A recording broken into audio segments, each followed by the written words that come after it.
Global টি-20তে এবারে বাংলা টাইগার্সের হয়ে খেলছেন সাকিব আল হাসান এবং একই দলে আছেন আরেক বাংলাদেশি পেসার শরীফুল ইসলাম। ম্যাচ শেষে গ্যালারিতে থাকা দর্শকদের অটোগ্রাফ দিচ্ছিলেন সাকিব। এমন সময় নাবিদ নামে এক দর্শক সাকিবকে উদ্দেশ্য করে বলেন, চোখে না হয় দেখেন কম, বিবেকটাও কি নিয়ে গেছে জম। নাবিদ ইকবাল নামের ওই দর্শকের এমন প্রশ্নে সাকিব কিছুটা অপ্রস্তুত ছিলেন।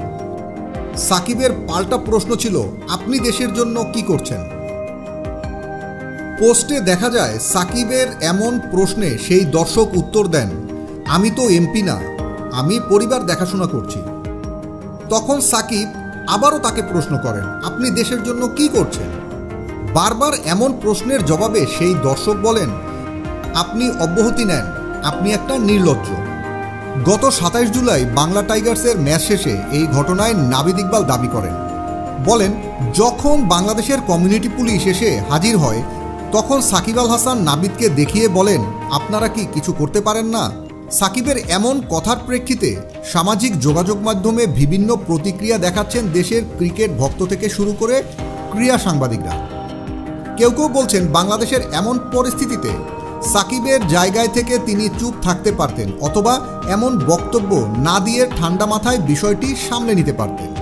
তবে মাঠের খেলায় সাকিব আল হাসান ছিলেন অনবদ্য।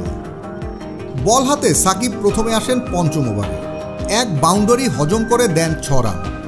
৯ম ওভারে এসে দেন ৭ রান। অন্য প্রান্তে আরেক বাংলাদেশি শরীফুলও ছিলেন ছন্দে। প্রথম ২ ওভারে ১৬ রান গুনলেও নেন একটি উইকেট।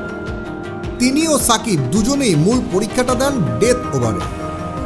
ঝড়ো ব্যাটিংয়ে 50 করা নিকোলাস কির্টনের ব্যাটে এক পর্যায়ে ভালোভাবেই জয়ের সুবাস পাচ্ছিল বাংলা টাইগার্স। সাথে ছিলেন রোমারিও শেফার্ড। তাদের বিপক্ষে ইনিংসের ১৭ ও ১৮ ওভারে সাকিব ও শরীফুল দেন যথাক্রমে ৮ ও ১৩ রান। ১৯তম ওভারে একটি ছক্কা হজম করলেও ৫৪ বলে ৭৪ করা কির্টনকে ফিরিয়ে বাংলা টাইগার্সকে জয়ের পথে কিছুটা এগিয়ে দেন সাকিব। ৪ ওভারের স্পেল শেষ করেন ১ উইকেটে ৩০ রান দিয়ে, আর শরীফুলও সমান উইকেট নেন, গুনেন ৩১ run. Team sports news desk.